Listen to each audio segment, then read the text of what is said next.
It is always fascinating to me when remakes come out, as one of my favorite questions to ask is, why? The answer can be anything from gameplay being modernized, graphics getting that go up, and other times it can even be just turning it into the exact same thing as last time.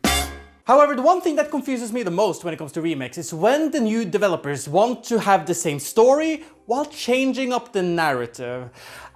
That I find really weird, because when an original team makes an original game, you know, the writers have to sit down and really make sure that every puzzle piece makes the perfect picture. You know, subplots viewing into the central plot, characters, the themes going into the central idea. The story's about something and everything has to stick to it. So when a new team years later suddenly decides on just taking that story and change a few things, I just find that a bit weird. Now, this doesn't happen every time a remake is, made, as we have, of course, Resident Evil HD, where they just added on stuff that just strengthened the ideas and the themes that already were there. But we're not talking about that game today. No, we are talking about Resident Evil 4 Remake.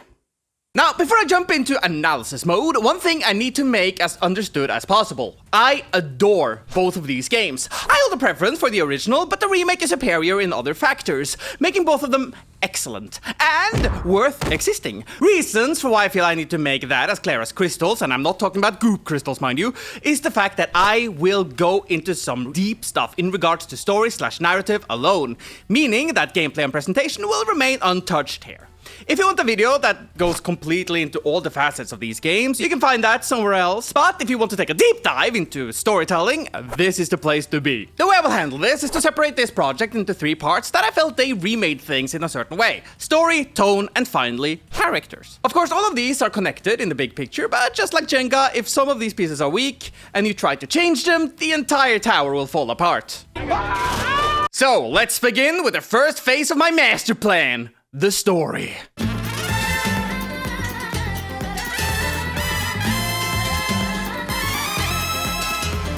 Keep in mind that on the internet, a lot of people have a tendency to use the words story, plot, and narrative interchangeably. So to make sure that we all understand one another in this video, understand that Resident Evil 4, both remake and original, have the exact same plot, which is young agent is sent by the US government to locate and save the president's daughter from a cult hidden in a rural area in Europe. While there, both our protagonist and the young girl gets injected with a dangerous plague, causing our hero to not only having to survive this horrible place, but also find a cure before it is too late.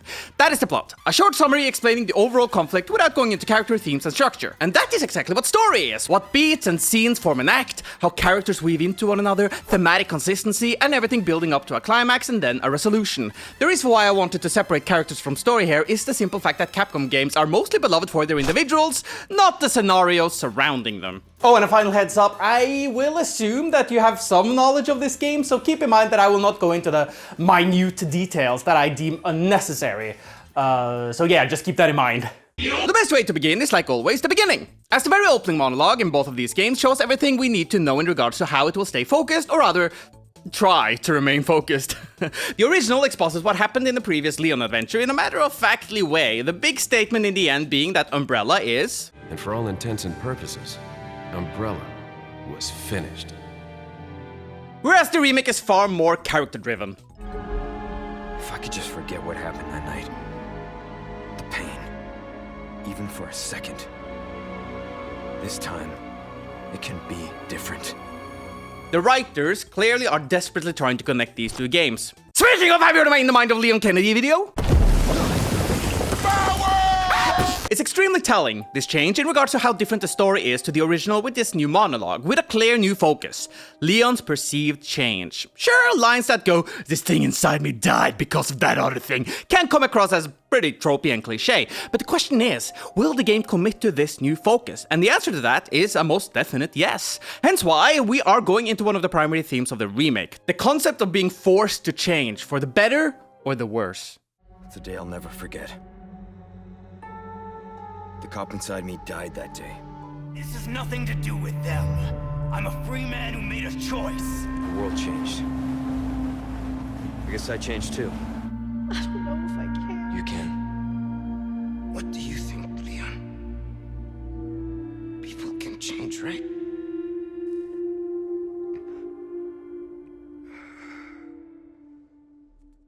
Fascinating how consistent they are with this theme, showing characters that feel like the world forced them to change in some way, and others who strive to change, and finally those who do not want to change. This did not exist in the classic experience, as that game comes more across like a classic action ROM that cares more about having you a part of a fun ride, rather than really exploring life in some capacity. Please note that that doesn't mean that the 2005 game is a lesser work of art because of it. I mean, if that was the case, then why would we still get Bond movies, am I right? Speaking of which, have you heard of my— While there is a consistency with the thematic ideas, there is a lack of scenes genuinely exploring them. Well, I will go into some of these characters in the later part of this video. Luis's remorse of everything he has taken part of is there, but they don't really give enough time for us in the main campaign to see how much it is tearing him apart. And instead of giving us these important character moments, they decide on giving us traits for their characteristics. Gimmicks, pretty much. Again, we will explore this a bit later. Another point of change in the remake is how the evil antagonistic group, Los Illuminados, is presented. In the original, the people of the town come across as mind-controlled zombie-esque followers of the villains who can speak and do menial tasks but lack any sense of self, and they're not really a character as a group. In the remake, they are fully shown to be a cult of their dark god, even having a completely new scene at the very beginning showing them sacrificing some hikers. This change is one for the better, at least when discussing the whole bunch. In the OG, we never get to understand or really see into the lives of these people until the very end, during the credits. Whereas in the new version, we do get some insight, through the big lore dump room at the end that Resident Evil loves to do, but hey, baby steps.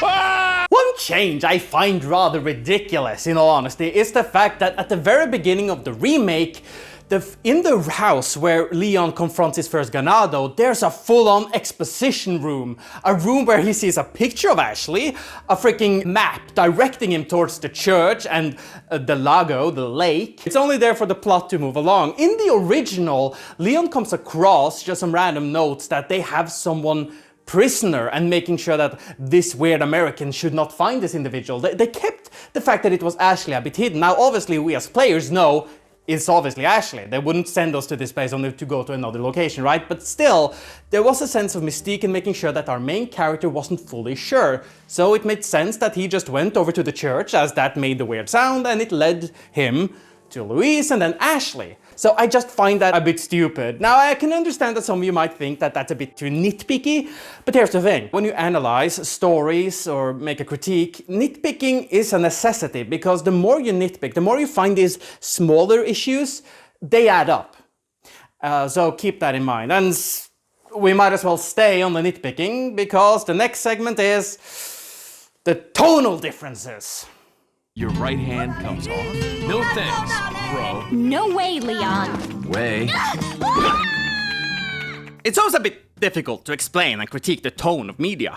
What works for some does not work for others, but while some subjectivity will slither its way into the script that I'm writing, I do believe that since it's indeed a remake, the developers sometimes seem trapped into a corner when it comes to some of the classic beloved lines from the old game, which I think just doesn't fit with this new take on the story. So let the nitpicking begin. I promise that when we get to the last session I will be a bit more objective, but I think it's important to stay here. So, for example, why doesn't the bingo line work here where it did in the original? Understand that Leon is quite different from what he was before, and since they have decided to make him a bit more, let's call it, hurt from what happened to him in Raccoon City and what he went through, it makes some of these classic stuff feel a bit like it comes out of nowhere. So let's look at the iconic title scene. Where's everyone going? Bingo? Funny! And here's a new one. Where's everyone going? Bingo? Ugh. Camera work is just as important as a line delivery.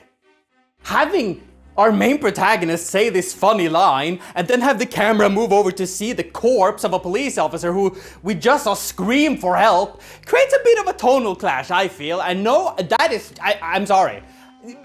I don't care if it's nitpicky. It's a problem. Because this happens so much that there's a clash of developer intent of tone. I don't want to slam my face too many times into this wall, but while I will go deeper into the characters later, Leon's more serious demeanor in this new experience does not fit with the original script that they tried to bring back every now and again. Be it the already mentioned bingo line, hasta luego. Hasta luego. Hasta luego.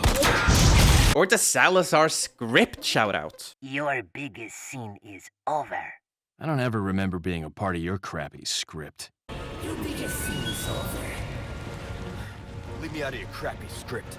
All of this just gets this reaction. I understood that reference. Because it just doesn't fit with this new guy. Also, anyone else kind of worried with how they dealt with the new Ada versus Leon knife thing? In the original, he just ran up to her to show her that when you're in close combat, when you know, we're in close vicinity, a knife could be more dangerous than a gun. But here, he's trying to murder her ass! Oh, Leon! Leon! This is such a typical reaction of the insidious poison that is called the rule of cool. But hey, I mean, if you think it's cool, look at all of his skills. I mean, it doesn't matter, right? It's cool! Are you stupid? And then there's the character gimmicks that I mentioned a bit earlier that they've chosen to give some of these characters, which feels far more in line with the campiness of the original release. We have Luis's love for Don Quixote, which gets a weird resolution during his death. You were a fine night, Don Quixote. A knife scene callback about how Ashley needs to learn about knife safety. Just give me a heads up before you stab me next time, okay? I genuinely really like this scene, but that little joke to lighten things up just does not fit at all. And finally, the weirdest gimmick for Krauser. Rookie. Rookie. Rookie. Rookie. Rocky! Rookie. Rookie. There is so much I want to discuss when it comes to this a-hole, but all I will say right now is that he reminds me of Bennett from Commando. I kill you now! Holy shit! I know that with everything we've discussed here, it may come across as if I hate this remake, but I think it's so important to understand that when a remake is made, of course it's going to be compared to the original. Imagine being a developer for a remake, any remake whatsoever. Video games is a creative medium, and suddenly you have a job to spend months, years of your life to recreate what's already been made. It fundamentally goes against creativity. So when you make these creative differences, of course they're going to be compared and be very highly scrutinized by fans of the original. It sucks, but it has to be said. There are issues here. Let's actually look at them. Anyways, we have been looking at the tone differences, so let's actually look at some of the amazingness that I previously mentioned, because when it comes to these games, when it comes to Capcom in general, we don't care about the story really, right? They're fun. No, we care about the badasses in them.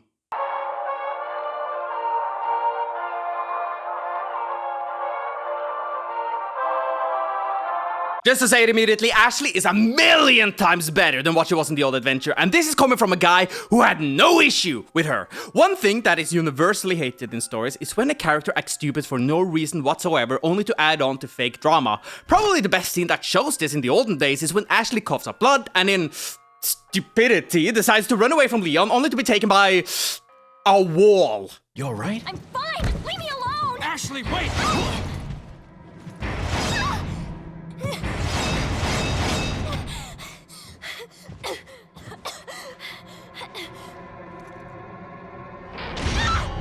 Ashley! What's going on?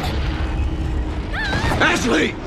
Here, however, little Graham has genuine growth throughout the story, and because of how she is handled, this chick has slowly turned into one of my favorite Resident Evil characters. Not only having her help Leon every now and then, but showing an enthusiasm to continue on the path of badassitude.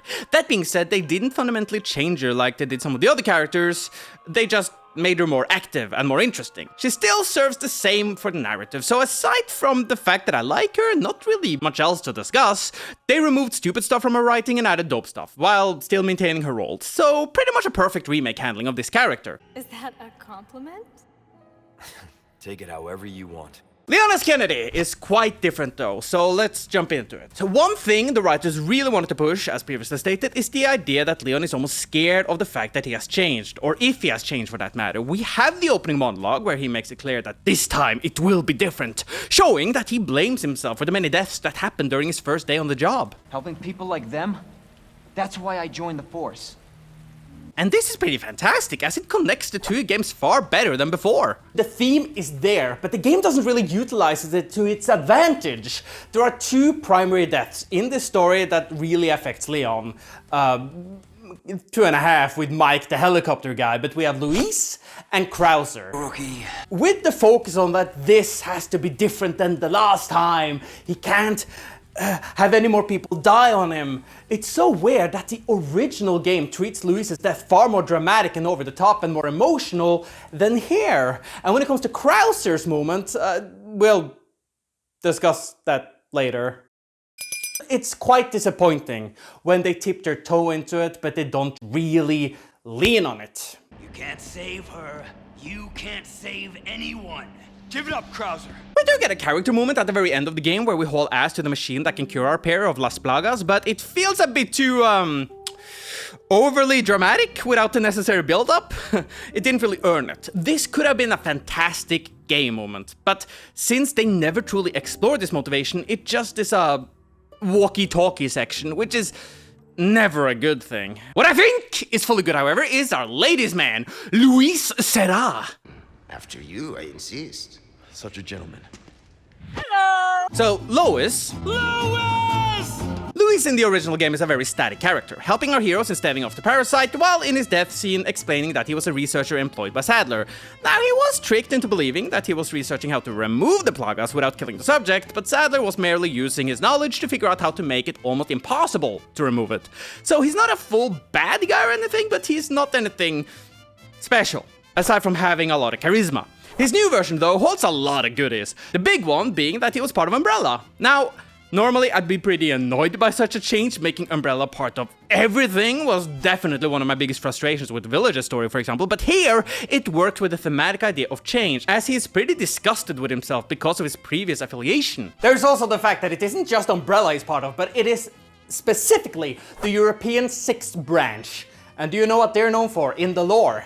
What they have done? They created the best RE character ever!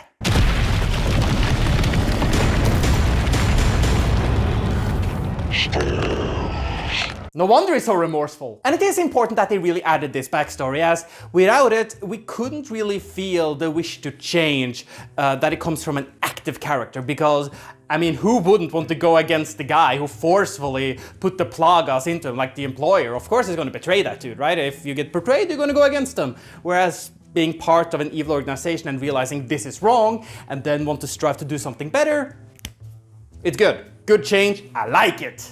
They also added a lot more to his background, like how he lost his grandfather to Plagas while he was a child, and that Vitores Mendez, the chief of the village, burned down his house to make sure that the parasite couldn't transfer to someone else. Pretty dark. Also, very much like Ashley, he is far more active in the story, helping our man during cool fights, not only the big cabin shootout, and having a banger Donkey Kong moment. Hope you like thrill rides.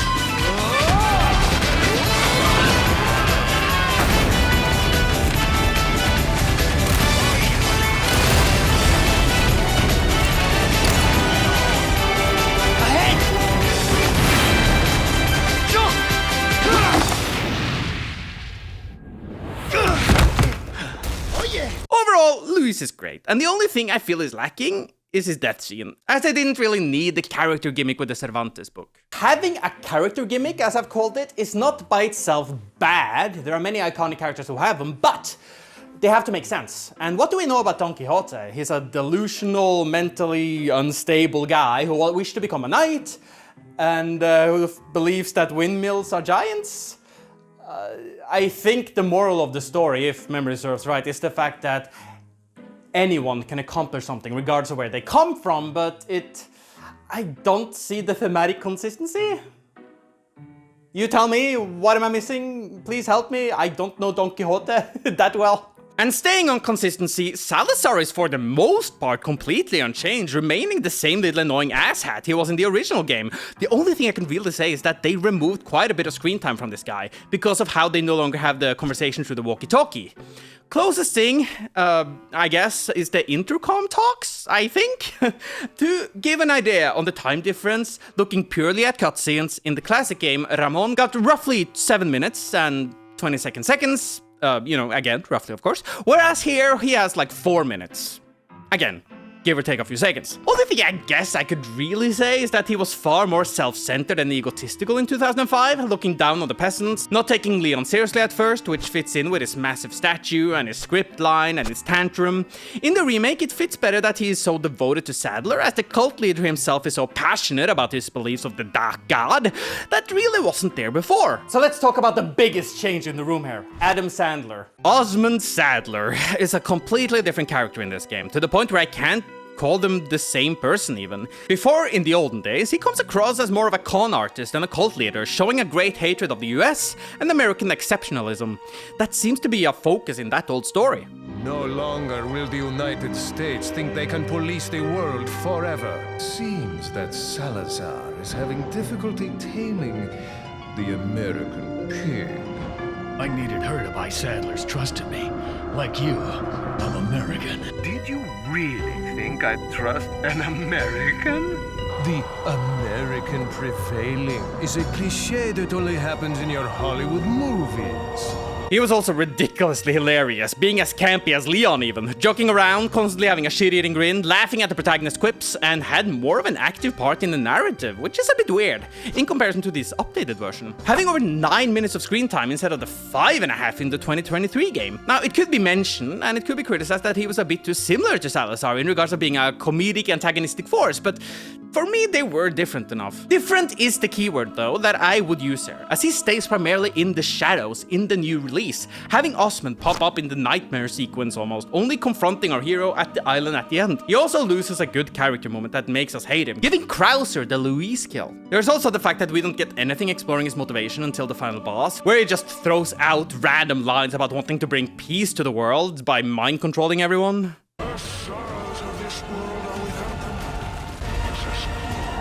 Different. The people of this world shall become one through the holy your grief, your agony.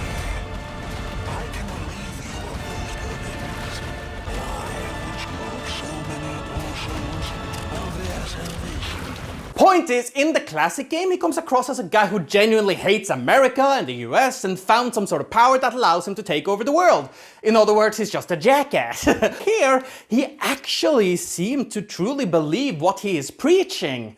And I just wish they did more with it. Like, I keep screaming it out into the void, they're not truly exploring it. Now, he fits better with the thematic storytelling we have here. He fits far better into the darker tone. And as the biggest underline, the thing I really want to make sure that you understand, when it comes to remakes, I want them to be as different as possible. So in that regard, yes, I am happy this guy exists.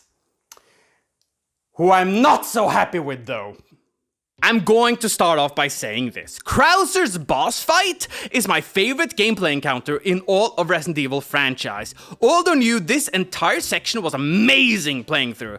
So mechanics-wise, 10 out of 10. Nailed it. Writing-wise, however, question mark out of 10? What happened? The thing is, on paper and looking at what could have been, Jack Krauser had the potential of becoming one of my favorite characters in the series, but man, did they fall flat!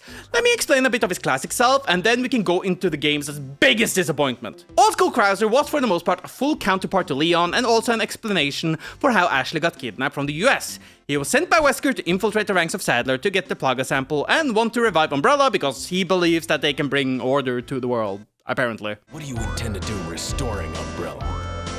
To bring order and balance to this insane world of ours. He's a pretty simple character, but because of that old action camp of a game, he fits. Obviously, no Operation Javier mentioned, as Darkside Chronicles came out like 4 years later.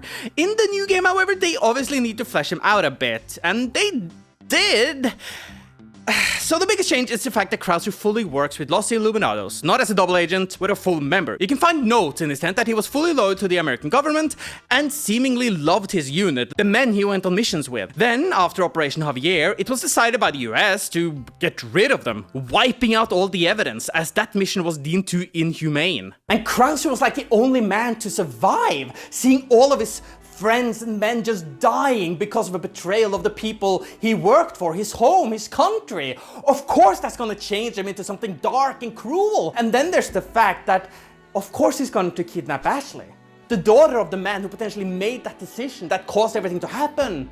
Of course he's gonna feel a great hatred for our protagonist who was with him in the jungle, who he'd personally trained, the rookie, and that rookie is still working with that corrupt and tyrannical government? Of course he's gonna feel a lot of hatred. And yet this fucking game doesn't use any of this! Did he change because of being betrayed by his homo superiors? No! He just witnessed power and became power hungry! The most important thing in this world is pure, unadulterated power. Is there any connection to the fact that Ashley is the president's daughter? No! Okay! But his connection to Leon should be there, right? Working for the government that accused them in some regards being both in the jungle together. No! They cleverly decided on just focusing on the fact that Leon was trained by Krauser. Having the character gimmick that Krauser only calls him Rookie until the very end to show growth.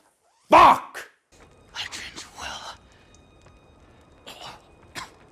Leon.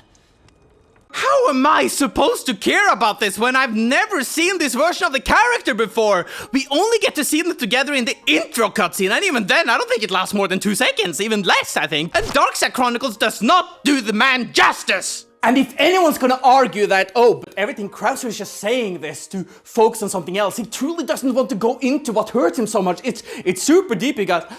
Okay, but it doesn't matter because every line spewing out of his freaking mouth is so on the nose that I want to stab myself! You and me are two sides of the same coin. If that means we'll never see eye to eye.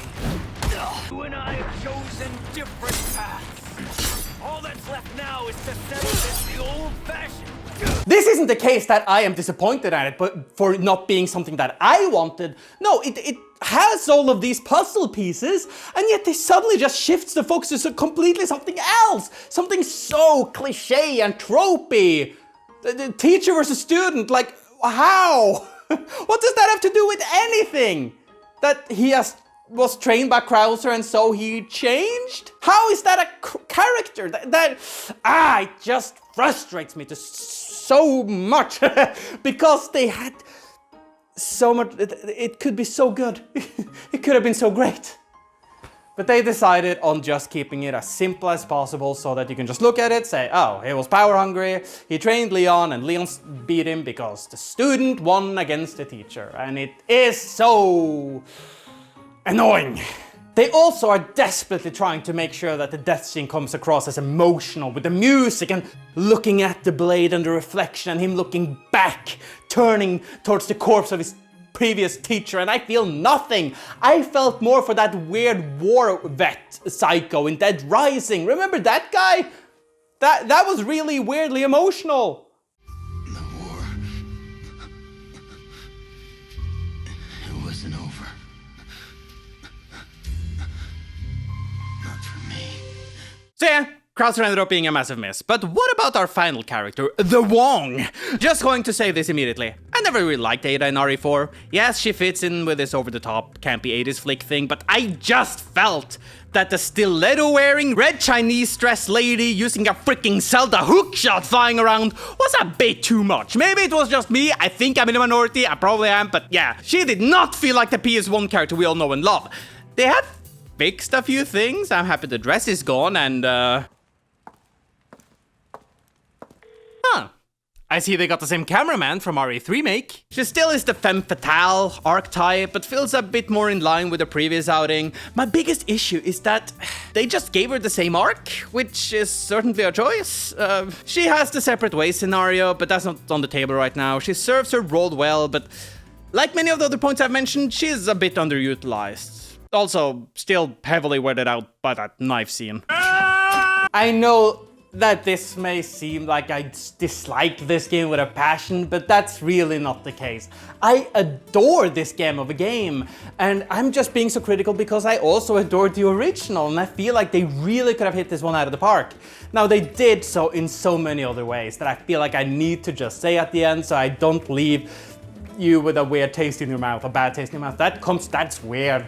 Anyways, the gameplay is a freaking 10 out of 10. I adore it so much. When it comes to presentation, I adore the darker tone and the visuals. I really like it. It isn't that tonal one color feel, that brownish color that the original had throughout almost the entire game. I really like Ashley and Louise. They're so good. Specifically Ashley. Again, she's one of my favorite characters in RE now, which saddens me because we know that they'll never bring her back. Capcom, they love to just bring out new characters for one game and then sweep them out. So that kind of sucks. But I really like this game. And I just wanted to I wouldn't have made this video if I didn't like it, right? So just take that as you will. And speaking of you, what do you think? Do you have any thoughts about this game? Do you agree with what I said? Disagree? Was there something that flew over my head? I would love if you could tell me about the Don Quixote thing. I still don't understand the point of that gimmick, but I like the story of Don Quixote and Luis is great. I, however, will focus on something else right now. I'm a bit tired of looking at stories in a bit of a negative light. I did so with my Darksiders 3 thing, and I did it here a bit as well, so I do apologize for that. Next one will be super positive, I can assure you. And yeah, until then, I'm KingJGrim, or the guy who had to record quite a bit of RE stuff for this video, which I didn't expect, hence why there was some extra time. Sorry for the wait, and I'll see you guys next time.